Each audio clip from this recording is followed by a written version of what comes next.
जब झूलेलाल का जुलूस निकलता है तो मुसलमानों की एक जमात टोपी लगा करके और जो है वो बख्शीपुर चौराहे पर खड़े होकर के स्वागत और इस्तकबाल करती है। मुहर्रम का जब जुलूस निकलता है तो हमारे हिंदू भाई अली नगर और तमाम ऐसे जगह है जहाँ पर टीका लगा करके मियाँ साहब का स्वागत और इस्तकबाल करते हैं। ये संस्कृति है हमारे शहर की।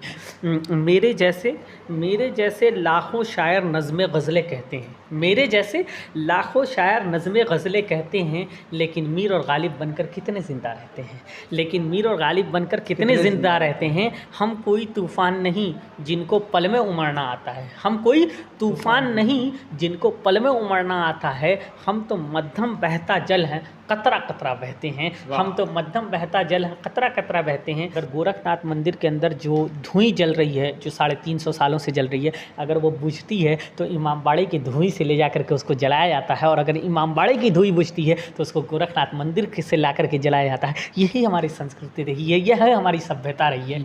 किसी के खुश्क लबों की मैं प्यास हो जाऊँ, किसी के खुश्क लबों की प्यास हो जाऊं, अगर वे चुप रहे तो मैं भी उदास हो जाऊं। क्या बात अगर वे चुप रहे तो मैं भी उदास हो जाऊं। बहुत शुक्रिया कि अगर वे चुप रहे तो मैं भी उदास हो जाऊं। तुम्हारे दर्द सुनूं और मैं रहूं खामोश, तुम्हारे दर्द सुनूं और मैं रहूं खामोश। ज़रूरी है मैं तेरे आसपास हो जाऊं, ज़रूरी है मैं तेरे आसपास हो जाऊं, और मेरे करीब से मुंह फेर कर ना जाना, मेरे करीब से मुंह फेर कर ना जाना। कहीं ना ऐसा हो मैं बदहवास हो जाऊं, कहीं ना ऐसा हो मैं बदहवास हो जाऊं। और ये शेर सुनिएगा, ऊपर वाले से एक दुआ की है इस गज़ल में कि गरीब बच्चों के खातिर मुझे वे दौलत दे, गरीब बच्चों की खातिर मुझे वे दौलत दे, कि मैं इनकी रोटी जुटाऊं और लिबास हो जाऊं, कि मैं इनकी रोटी जुटाऊं और लिबास हो जाऊं।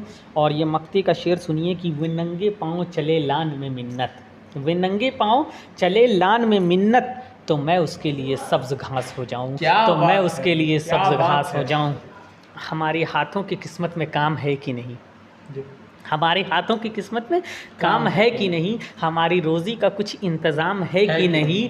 हमारे शहर में हाय हलो का कल्चर है, हमारे शहर में हाय हलो का कल्चर है। तुम्हारे गांव में अब राम राम है कि नहीं, तुम्हारे गांव में अब राम राम है कि नहीं। बाबा मोचंदर दास की वो धरती है, बाबा रोशन अली शाह की वो धरती है कि चाहे वो खिचड़ी का मेला हो या फिर मुहर्रम का मेला, सब एक साथ नज़र आते हैं। ये दुनिया में कहीं और नहीं मिलता सिवाय गोरखपुर के।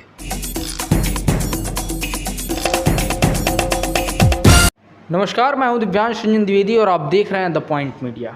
खबर पक्की है। इस वक्त हमारे साथ मौजूद हैं वो शख्स जिनके नाम में ही उनके शहर का नाम है। जी हाँ, मैं बात कर रहा हूं गोरखपुर से उठकर राष्ट्रीय मानवाधिकार संगठन के राष्ट्रीय प्रवक्ता बने, वर्तमान में बहुत अच्छी समसामयिक रचनाएं करने वाले श्री मिन्नत गोरखपुरी, इंजीनियर जो हैं पेशे से। इनका पूरा नाम मोहम्मद मिन्नतुल्लाह है, प्यार से लोग इन्हें मिन्नत गोरखपुरी कहते हैं। ज़्यादा भूमिका न बनाते हुए चलिए जुबान पर लगे तालों को हटाते हैं और सीधे आपको रूबरू कराते हैं इंजीनियर मोहम्मद मिन्नतुल्लाह उर्फ मिन्नत गोरखपुरी जी से। नमस्कार, स्वागत है आपका द पॉइंट मीडिया पर। बहुत शुक्रिया सबसे पहले आपका, और द पॉइंट मीडिया के जितने भी साथी हैं जो इस वक्त हम लोगों को रूबरू हम लोगों से हैं, हम लोगों को सुन रहे हैं, मैं उन सब का शुक्रिया अदा करता हूं। एक ऐसी सरज़मीन से जिसने गंगा जमनी तहज़ीब को पूरी दुनिया में बहुत ही आला मेयार बख्शा है। वजह यह है, आपने अभी बात कही कि गोरखपुर शहर की ये संस्कृति रही है कि बाबा मोचंदर दास की वो धरती है, बाबा रोशन अली शाह की वो धरती है कि चाहे वो खिचड़ी का मेला हो या फिर मुहर्रम का मेला, सब एक साथ नज़र आते हैं। ये दुनिया में कहीं और नहीं मिलता सिवाय गोरखपुर के। चलिए, काफ़ी अच्छी बात इन्होंने गोरखपुर की बताई। विगत कई दिनों से हम गोरखपुर में लगातार लोगों से मिल रहे हैं और इस तहज़ीब के बारे में, इस अनोखे संगम के बारे में किसी ने रोशनी नहीं डाली थी इस पर। आगे आपसे जानते हैं कि आपका ये साहित्यिक सफ़र कैसे शुरू हुआ था। सर, मैं इंजीनियरिंग कॉलेज का तालिब इल्म था बाबा बनारसी दास विश्वविद्यालय लखनऊ में, और मुझे ये लगा कि मेरे वहाँ 40,000 विद्यार्थी पढ़ता है, लोग मुझे क्यों जानेंगे, मैं हूँ कौन, मेरे पास क्या अलग है। और चूँकि एक धार्मिक परिवार से मेरा संबंध था, और मेरे जो ग्रैंडफादर हैं वो हमेशा एक बात कहा करते थे कि स्वामी विवेकानंद जी की एक शख्सियत है, उन्होंने एक बात कही है कि जो व्यक्ति अपने धर्म का नहीं हो सकता वो किसी का नहीं हो सकता। तो अपने धर्म के प्रति हमेशा ईमानदारी बरतो, क्योंकि जिस ईश्वर, जिस अल्लाह, जिस भगवान ने हमको पैदा किया है, उसने ना ही हमसे बदले में में रुपया, डॉलर, दिरहम, दिनार कुछ नहीं मांगा। सिर्फ ये कहा कि अच्छे कर्म करो और अच्छे कर्मों के बुनियाद पर हम तुमको जन्नत और स्वर्ग देंगे। ये उसने मुझसे कहा है, हर व्यक्ति से कहा है। तो मानवता के लिए ही उसका सबक है। और सभी आप जब धार्मिक ग्रंथों का अध्ययन करेंगे तो यही उसका निचोड़ निकल करके आता है कि कर्म ही प्रधान है और कर्म के बिना पर ही आपकी अच्छाइयाँ और बुराइयाँ समाज के सामने आती हैं।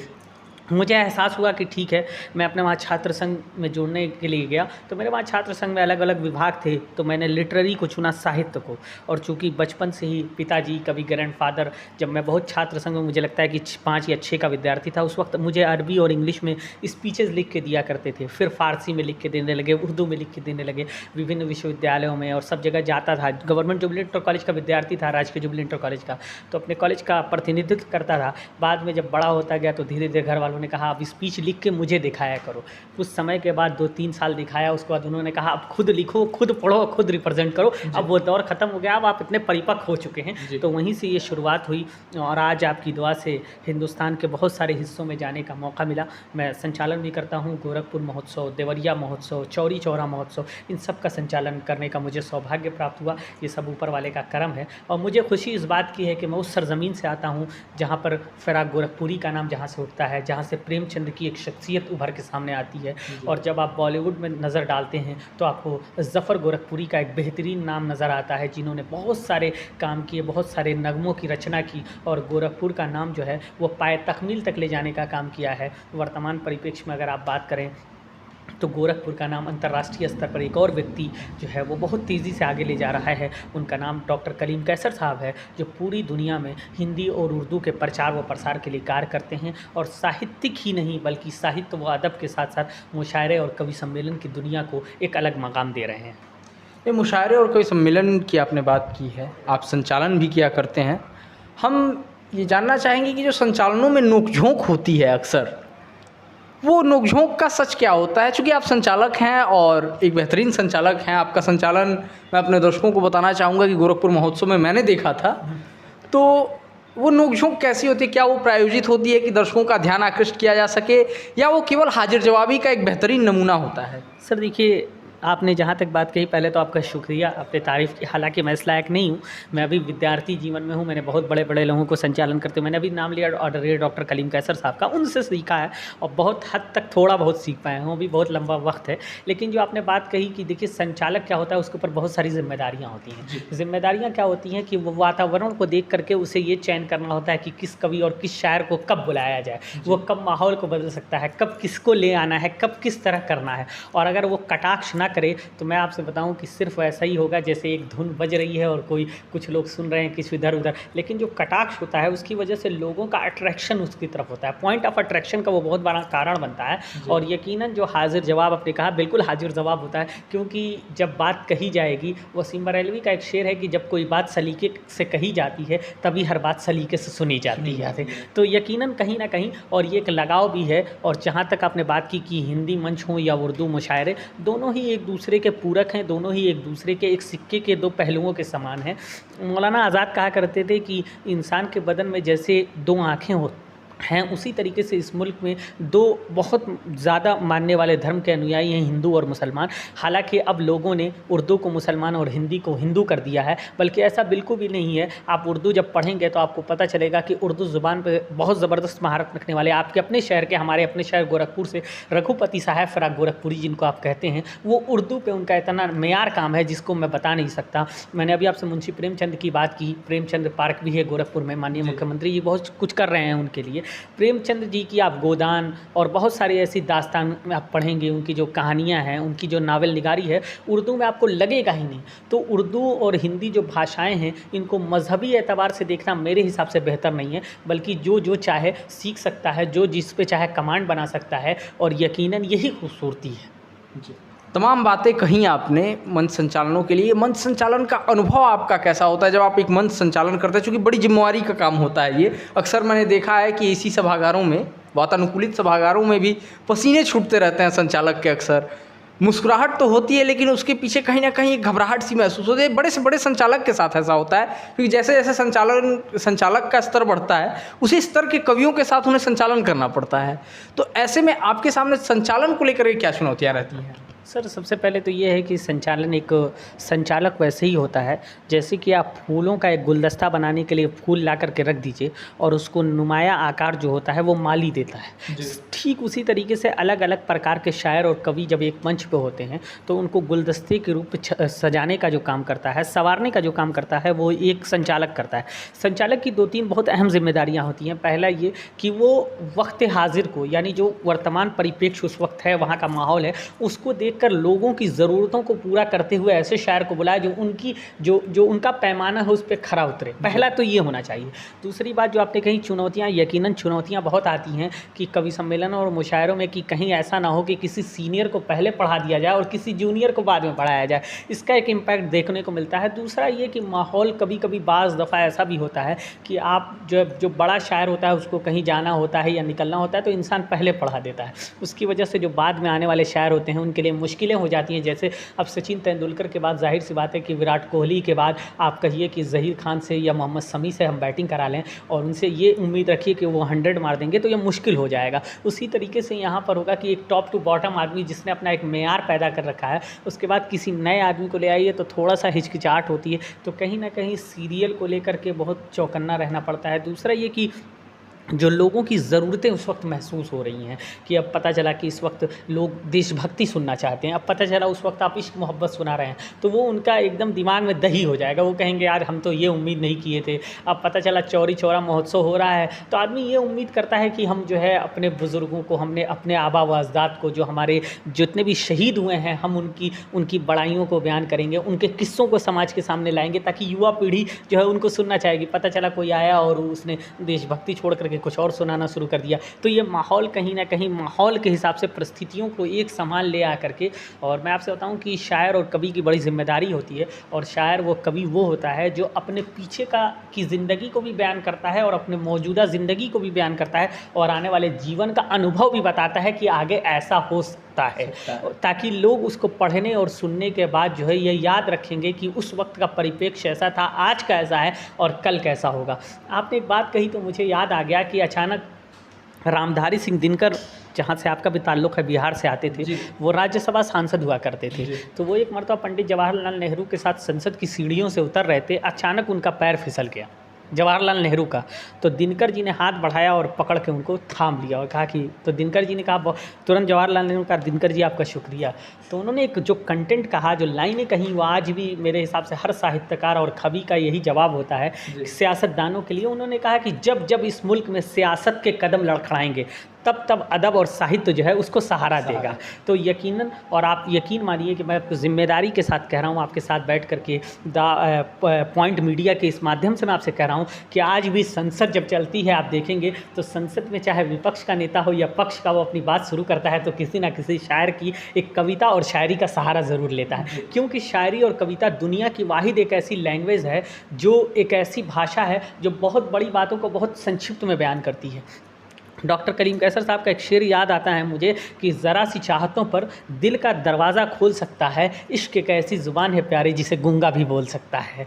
तो कहीं ना कहीं ये चीज़ें आपको देखने को मिलेंगी। और साहित्य और अदब जो है वो पूरा एक नक्शा बनाता है, वो एक पूरा आकृति बना देता है शब्दों के माध्यम से कि देखिए इस तरह के हो गए, चाहे वो आपके देश की बात हो, देशभक्ति की बात हो, या फिर जब वो इंसान की व्यक्तिगत ज़िंदगी की बात आती है वहाँ पर भी, या आने वाले बच्चों को। अब मुझे राजेश रेड्डी साहब का एक शेर याद आता है कि जिस वक्त खाली हाथ घर जाता हूँ मैं, मुस्कुरा देते हैं बच्चे और मर जाता हूँ मैं। तो इस तरह की शायरियाँ भी हमारे बड़ों ने कही हैं और यकीनन आने वाली नस्लों को उनसे सीखना चाहिए और उनसे कहीं ना कहीं अगर वो सीखेंगे तो कहीं ना कहीं आगे अपना भी नाम पैदा करेंगे। हम जानना चाहेंगे कि मिन्नत गोरखपुरी क्या लिखते हैं, इश्क या कुछ और? देखिए, मैंने आपसे कहा ना कि डॉक्टर कलीम कैसर साहब मेरा उस्ताद भी हैं, मैं उनसे रात जाता था जब लिखता था, तो उन्होंने कहा कि देखो दुनिया में हर चीज़ों को लिखो, मुझे बुराई नहीं है, लेकिन इश्क एक ऐसी चीज़ है ना जिसका एक बहुत लंबा पीरियड होता है। और दुनिया में नफ़रतें बहुत हैं, नफ़रतों को कम करो, मोहब्बतों को आम करो। जब मोहब्बतों को आम करोगे तो लोग आपसे अपने आप मोहब्बत करने लगेंगे। मैंने एक शेर कहा था अपने लिए और मैं उम्मीद करता हूँ कि जितने आपके सुनने वाले हैं कि उनको भी अच्छा लगेगा सुन करके। मैं अपनी पूरी शायरी, मेरी ज़िंदगी का मकसद यही है कि मेरे जैसे लाखों शायर नज़्म गज़लें कहते हैं, मेरे जैसे लाखों शायर नज़्म गज़लें कहते हैं, लेकिन मीर और गालिब बनकर कितने ज़िंदा रहते हैं, लेकिन मीर और गालिब बनकर कितने ज़िंदा रहते हैं। हम कोई तूफ़ान नहीं जिनको पल में उमड़ना आता है, हम कोई तूफ़ान नहीं जिनको पल में उमड़ना आता है। हम तो मध्यम बहता जल हैं, कतरा कतरा बहते हैं, हम तो मध्यम बहता जल हैं, कतरा कतरा बहते हैं। जहाँ तक आपने बात की, तो मैंने उर्दू और हिंदी दोनों के बड़े शायरों को पढ़ने की कोशिश की है। सीखता हूँ कि मैं ये चाहता हूँ कि मेरी कविता, मेरी शायरी, मेरी गज़लों में, मैं गज़ल का शायर हूँ, कि हिंदुस्तानियत आपको दिखाई दे, पूरा भारतवर्ष दिखाई दे। ये मेरी कोशिश होती है। एक आध दो गज़लें मैं आपको सुना दूँगा और आपको एहसास भी होगा कि कहीं ना कहीं हमारा भारतवर्ष उसके आसपास ही दिखाई देता है। अब जैसे मुझसे ही आपने अभी इंट्रोडक्शन में ही बात कही थी, परिचय देते वक्त, कि मैं इंजीनियर हूँ, तो लोग मुझसे कहते थे कि आपने इंजीनियरिंग की है, साहित्य क्षेत्र में क्यों जा रहे हो, जाके नौकरी वोकरी करनी चाहिए, एमटेक कर रखे हो, गोल्ड मेडलिस्ट हो, सब कुछ हो। तो मैंने एक दिन ऐसे मैं बैठा था तो मुझसे एक गज़ल हो गई, ऊपर वाले ने कहलवा दी कि हमारे हाथों की किस्मत में काम है कि नहीं, हमारे हाथों की किस्मत में काम है कि नहीं, हमारी रोज़ी का कुछ इंतज़ाम है कि नहीं, हमारे शहर में हाय हलो का कल्चर है, हमारे शहर में हाय हलो का कल्चर है, तुम्हारे गांव में अब राम राम है कि नहीं, तुम्हारे गांव में अब राम राम है कि नहीं। तो इस तरह की एक शायरी और एक कविता का एक मन रहा कि जहाँ पर मुझे ये लगता है कि मोहब्बत की बात की जाए, यकीनन वक्त के हिसाब से अपने बुज़ुर्गों को भी याद करना चाहिए और तंबीह भी करनी चाहिए। शायर और कवि वही होता है जो हालात के साथ अपनी बात रखे और ईमानदारी से रखे। जी, हालात के साथ अपनी बात को ईमानदारी से रखना ही आपने शायरी कही। हम चाहते हैं हालात के साथ अपनी बात को ईमानदारी से रखते हुए भारत के आसपास, जिसके आसपास पूरा हिंदुस्तान दिखता हो, आपकी कोई नज़्म हो तो उसे हमारे दर्शकों के लिए एक दो शेर सुना करके मैं एक गज़ल सुना देता हूँ। मेरी एक गज़ल है और उसके बाद एक दो शेर सुना देता हूँ। उसके बाद देखिए एक शेर मैंने यूँ कहा था कि सजा के घर में अपने गीता और कुरान रखते हैं, सजा के अपने घर में गीता और कुरान रखते हैं, जहाँ पर राम रखते हैं वही रहमान रखते हैं, जहाँ पर राम रखते हैं वहीं रहमान रखते हैं। हमें ये सोच करके मिन्नत बहुत ही फ़ख्र होता है, हमें ये सोच कर मिन्नत बहुत ही फ़ख्र होता है कि बहुत ही खूबसूरत सा अपने दिल में एक हिंदुस्तान रखते हैं, हिंदुस्तान रखते हैं। और एक शेर आपने कहा अभी, उसके हवाले से सुनिए कि कुर्बानियों के दम पे ज़िंदा वतन हमारा है, कुर्बानियों के दम पे ज़िंदा वतन हमारा है, फैला हुआ अमन रोशन चमन हमारा है, फैला हुआ अमन रोशन चमन हमारा है। जिनकी जतन से हमने आज़ादी पाई है, जिनकी जतन से हमने आज़ादी पाई है, ऐसे आज़ादी के शहीदों को सत सत नमन हमारा है, सत सत नमन हमारा है। और अभी आपने गज़ल की बात कही तो देखिए एक आध दो गज़ल मैं आपको ज़रूर सुना देता हूँ कि स्वागत। आपने अभी कहा था कि भाई किस तरह होता है। अब देखिए एक शेर मुझे और भी याद आ गया कि ए खुदा तू मुक़द्दर की किताब लिख देता है, ए खुदा तू मुक़द्दर की किताब लिख देता है, सांसें कम ख्वाहिशें बेहिसाब लिख देता है। ये भी तेरी कुदरत तेरा करिश्मा है, ये भी तेरी कुदरत तेरा करिश्मा है। तू कांटे बोने वालों के हिस्से में गुलाब लिख देता है, तू कांटे बोने वालों के हिस्से में गुलाब लिख देता है। और आपने गज़ल की बात कही तो ये गज़ल देखिए आपको पूरा हिंदुस्तान, मुझे उम्मीद है इसमें नज़र आएगा कि इश्क में जान गंवा देने का दिल में इरादा होता था। गज़ल है, सुनिए कि इश्क में जान गंवा देने का दिल में इरादा होता था, चार आँखों में और कुछ नहीं सिर्फ भरोसा होता था, चार आँखों में और कुछ नहीं सिर्फ भरोसा होता था। ख्वाब देखने की सब में एक बीमारी सी होती थी, ख्वाब देखने की सब में एक बीमारी सी होती थी। आँखें कम सुंदर होती थी, सुंदर सपना होता था, आँखें कम सुंदर होती थी, सुंदर सपना होता था। और शेर सुनिए कि बचपन से ही रिश्तों का मतलब समझाया जाता था, बचपन से ही रिश्तों का मतलब समझाया जाता था। सोने की गुड़िया होती थी, हीरे का गुड्डा होता था, सोने की गुड़िया होती थी, हीरे का गुड्डा होता था। बहुत शुक्रिया कि सोने की गुड़िया होती थी, हीरे का गुड्डा होता था। और ये ख़ास तौर पे आपके सुनने वालों के लिए शेर की खून के रिश्ते, दर्द के रिश्ते, प्रेम के रिश्ते होते थे, खून के रिश्ते, दर्द के रिश्ते, प्रेम के रिश्ते होते थे। रिश्तों में रिश्ता होता था, ऐसा रिश्ता होता था, रिश्तों में रिश्ता होता था, ऐसा रिश्ता होता था। कल तक अपने गांव में संबंधों की फसलें उगती थीं, कल तक अपने गांव में संबंधों की फसलें उगती थीं, भैया भाभी चाचा चाची मौसा ताया होते थे। मिन्नत को अफसोस यही है, कहाँ गए वे सारे लोग जिनकी प्यारी बातों में हर रंग निराले होते थे, जिनकी प्यारी बातों में हर रंग निराले होते थे। बहुत खूबसूरत नज़्म है जी। हम चाहेंगे एक और नज़्म, यही तो आपने रिश्तों के ऊपर, संबंधों के ऊपर लिखी थी। एक और नज़्म मैं चाहूँगा, कोई भी आपकी पसंदीदा नज़्म हमारे। मैं आपको बताऊँ एक गज़ल मैं और आपको सुना देता हूँ, और ये मोहब्बत के हवाले से भी है। आपने कहा कि शेर सुनिएगा, मुझे उम्मीद है आपको पसंद आएगा। जो गज़ल है पूरी वो मोहब्बत के हवाले से है कि किसी के खुश्क लबों की मैं प्यास हो जाऊँ, किसी के खुश्क लबों की मैं प्यास हो जाऊं, अगर वे चुप रहे तो मैं भी उदास हो जाऊं। क्या बात अगर वे चुप रहे तो मैं भी उदास हो जाऊं। बहुत शुक्रिया कि अगर वे चुप रहे तो मैं भी उदास हो जाऊं। तुम्हारे दर्द सुनूं और मैं रहूं खामोश, तुम्हारे दर्द सुनूं और मैं रहूं खामोश। ज़रूरी है मैं तेरे आसपास हो जाऊं, ज़रूरी है मैं तेरे आसपास हो जाऊं, और मेरे करीब से मुंह फेर कर ना जाना, मेरे करीब से मुंह फेर कर ना जाना। कहीं ना ऐसा हो मैं बदहवास हो जाऊं, कहीं ना ऐसा हो मैं बदहवास हो जाऊं। और ये शेर सुनिएगा, ऊपर वाले से एक दुआ की है इस गज़ल में कि गरीब बच्चों के खातिर मुझे वे दौलत दे, गरीब बच्चों की खातिर मुझे वे दौलत दे, कि मैं इनकी रोटी जुटाऊं और लिबास हो जाऊं, कि मैं इनकी रोटी जुटाऊं और लिबास हो जाऊं। और ये मक्ते का शेर सुनिए कि वे नंगे पाँव चले लान में मिन्नत, वे नंगे पाँव चले लान में मिन्नत, तो मैं उसके लिए सब्ज़ घास हो जाऊं, तो मैं उसके लिए सब्ज़ घास हो जाऊं। वाकई इश्क की बेहतरीन नज़्म में इसको शुमार किया जाएगा। हम आपसे जानना चाहेंगे कि मानवाधिकार आयोग के साथ आपका सफ़र कैसे शुरू हुआ था, और ये सिलसिला अब तक जो मुसलसल है इसे आप किस रूप में देखते हैं? मानवाधिकार आयोग से आप जुड़ करके क्या काम करना चाहते हैं?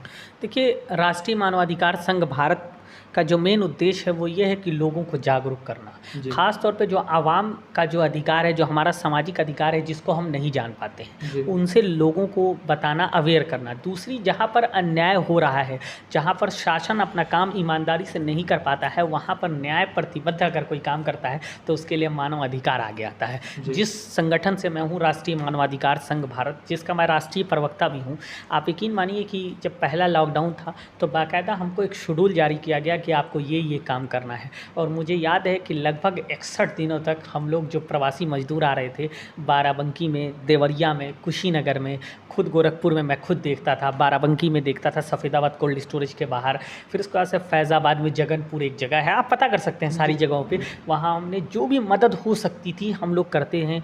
शहर, साथ ही में अपने शहर गोरखपुर में मैं आपको बताऊँ कि कच्चे राशन से लेकर के लोगों को पके हुए भोजन तक उपलब्ध कराना, एजुकेशन के लिए लोगों को अवेयर करना कि शिक्षा किस तरह से ग्रहण की जाए, गवर्नमेंट की जो योजनाएं हैं उसका लाभ आप कैसे लेंगे, अगर आपके पास पैसा नहीं है तो आप स्कॉलरशिप कैसे उठाएंगे, किसी महिला के ऊपर अत्याचार हो रहा है तो वो एडवाइस कैसे लेगी। बहुत सारे IAS, ex-IAS PCS हमारे संगठन में है जो लोगों को समय समय पर तरगीब देते हैं, लोगों को बताते हैं। बहुत सारे, आपको बताऊं कि बहुत सारे, एक लंबी तादाद है वकीलों की जो एडवाइज़री बोर्ड की तरह काम करती है। साथ ही साथ बहुत से ऐसे लोग होते हैं जिनको हमारी मदद के साथ साथ उनकी केसेस को हमें खुद देखना पड़ता है। बाज़ दफ़ा ऐसा होता है कि बहुत सारे ऐसे केसेस आते हैं जिनमें थाने के लोग FIR दर्ज करना नहीं पसंद करते हैं। वहाँ पर संगठन के लोग जाते हैं और उन चीज़ों को पता करते हैं कि वजह क्या है, कोई पॉलिटिकल इनके ऊपर दबाव तो नहीं है या किसी अधिकारी का दबाव तो नहीं है। तो इन चीज़ों को कहीं ना कहीं कम करके और समाज में सामाजिक जागरूकता को, जो आपका अपना अधिकार है, मेरा अपना अधिकार है, उसके लोगों को जागरूक करना, समाज में समन्वय को बनाना। फिर अभी देखिए कि कभी ऐसा भी होता है कि बाज़ त्यौहार एक साथ पड़ जाते हैं तो उसमें आपसी तालमेल कैसे पैदा किया जाए। मैंने आपसे बार बार कहा कि गोरखपुर शहर गंगा जमनी तहजीब का जो है वो जीता जागता उदाहरण है। आप यकीन मानिए कि मुझे आश्चर्य होता है और मुझे खुशी है इस बात की कि मेरा नाम उस शहर से जुड़ा हुआ है जहाँ पर आज भी आप पता करेंगे तो अगर गोरखनाथ मंदिर के अंदर जो धुएं जल रही है, जो 350 सालों से जल रही है, अगर वो बुझती है तो इमामबाड़े की धुएं से ले जाकर के उसको जलाया जाता है, और अगर इमामबाड़े की धुएं बुझती है तो उसको गोरखनाथ मंदिर से ला करके जलाया जाता है। यही हमारी संस्कृति संस्कृति रही है, यह है हमारी सभ्यता रही है। तो यकीनन अगर कहीं भी, मैं आपसे पूरी जिम्मेदारी से कह रहा हूँ कि पूरे हिंदुस्तान के लोगों से मैं ये अपील करूँगा आपके चैनल के माध्यम से कि अगर एक जहती का एक नमूना देखना हो, अगर आपको कौमी अलंबरदारी का नमूना देखना हो, तो आप हमारे गोरखपुर शहर में आएँ कि जब झूलेलाल का जुलूस निकलता है तो मुसलमानों की एक जमात टोपी लगा करके और जो है वो बख्शीपुर चौराहे पर खड़े होकर के स्वागत और इस्तकबाल करती है। मुहर्रम का जब जुलूस निकलता है तो हमारे हिंदू भाई अली नगर और तमाम ऐसे जगह है जहाँ पर टीका लगा करके मियाँ साहब का स्वागत और इस्तकबाल करते हैं। ये संस्कृति है हमारे शहर की। यकीनन अब उन चीज़ों को हम अपने बच्चों को मुंतकिल कर रहे हैं या नहीं, ये हर बड़े की ज़िम्मेदारी है। और मैं उम्मीद करता हूँ कि जो भी हमारे शहर के बड़े लोग हैं वो अपने बच्चों को ये विरासत ज़रूर देकर जाएंगे। आने वाले समय में मिन्नत गोरखपुरी अपने आप को कहाँ देखते हैं? सर देखिए, कहाँ देखना, यही है, ऊपर वाले से यही दुआ है कि कुछ ऐसा करूं। एक शेर मैंने कहीं पढ़ा था कि करो कुछियों के हर मुश्किल के आसानी निकल आए, करो कुछियों के हर मुश्किल के आसानी निकल आए, तुम्हारी बेवजह पैदाइश का मानी निकल आए, और किसी को भी रुलाने का तरीका मैं बताता हूँ, हंसाओ यूँ कि उसकी आँख से पानी निकल आए। तो और जो आपने बात कही, मेरा तो बस यही है कि ऊपर वाला कुछ ऐसा काम ले ले कि जब इस दुनिया से जाऊं तो लोग याद अच्छे तरीके से करें। याद तो लोग करते हैं, लेकिन कुछ ऐसे तरीके से करें कि लोग ये कहें कि वो व्यक्ति था जो धार्मिक संस्कृतियों को इकट्ठा करके चलता था, ये वो व्यक्ति था जो समान आँखों से सबको एक बराबर देखता था, ये वो व्यक्ति था जो लोगों की इज्जत एक बराबर करता था, जो धर्मों का सम्मान करना जानता था। आप यकीन मानिए कि जब मैंने रामायण पढ़ी, जब मैंने महाभारत पढ़ी, तो मुझे बड़ी आश्चर्य हुआ कि ये किताबें तो वो हैं जो हमारी संस्कृति विरासत है, लेकिन अब उसको कुछ और रंग दे दिया गया है। न जाने ये किस तरह के माहौल को लोगों ने पैदा कर रखा है। अफसोस होता है, और मैं आप बड़ी जिम्मेदारी से कहता हूँ कि आज के युवा साहित्यकार, लेखकों को, शायरों को, कवियों को अपने से बड़ों को पढ़ना और सुनना चाहिए जी। अगर पढ़ने का वक्त नहीं है तो वो यूट्यूब पे उनकी गज़लें, नज़में, उनकी चीज़ों को सुने, और फिर जब आपने धार्मिक ग्रंथों को, दुनिया के सारी धार्मिक ग्रंथों को वो पढ़ें, और जिस दिन वो पढ़ना शुरू करेंगे आप यकीन मानिए कि उनके अंदर मानवता अपने आप जिंदा हो जाएगी। किसी को कहने की ज़रूरत ही नहीं है। कवि गोपाल दास नीरज जी के शब्दों में कहें तो आत्मा के सौंदर्य का शब्द रूप है काव्य। मानव होना भाग्य है, कवि होना सौभाग्य। सौभाग्य से मैं भी कविताएं लिखता हूं ऐसा तो नहीं कह सकता, लेकिन कविता की समझ रखता हूं, और ऐसे शायरों से मिल कर के लगता है कि एक बार को ज़िंदगी चंद लम्हों में जीती। ये थे हमारे साथ गोरखपुर से इंजीनियर मोहम्मद मिन्नतुल्लाह उर्फ मिन्नत गोरखपुरी जी। हम आपको ऐसे ही लोगों से रूबरू कराते रहेंगे। जो भी लोग हमारे वीडियो को यूट्यूब पर देख रहे हैं, मैं उनसे निवेदन करना चाहूँगा कि हमारे चैनल को सब्सक्राइब करें, और अगर आप यह वीडियो हमारे फेसबुक पेज पर देख रहे हैं तो हमारे पेज को लाइक करें। बाकी जुड़े रहिए हमारे साथ, देखते रहिए द पॉइंट मीडिया, क्योंकि हम दिखाते हैं वो जो खबर पक्की है। कैमरा पर्सन बादल के साथ मैं Divyanshu Dwivedi, the point media.